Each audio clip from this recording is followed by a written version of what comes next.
যে ভূতকে সবাই ভয় পেত সে আসলে সাহায্য চাইছিল। হৃদয়ের পরিবার গ্রাম থেকে শহরের কাছে একটা পুরনো বাড়িতে উঠে আসে।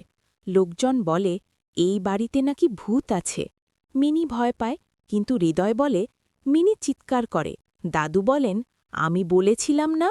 ওরা লুকিয়ে দেখে একটা ভূত ফ্রিজ খুলছে। মিনি ফিসফিস করে, ভূতও কি আইসক্রিম খায় নাকি? ভ্যানিলা পছন্দ? হৃদয় মোবাইল ক্যামেরা সেট করে। পরদিন ভিডিওতে ছায়া দেখা যায়, মুখ দেখা যায় না।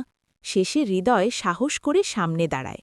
ধরা পড়ে সে আসলে এক গরিব মানুষ, বাড়িতে লুকিয়ে থাকত, ভয় দেখিয়ে সবাইকে দূরে রাখত। পরিবার তাকে সাহায্য করে। লোকটা কাঁদতে কাঁদতে বলে, আমি কাউকে ভয় দেখাতে চাইনি। সবাই মিলে তাকে কাজ খুঁজে দেয়। হাসি, ভয় আর শিক্ষার গল্প পেতে সাবস্ক্রাইব করো আর মানস্টিন রং গল্প।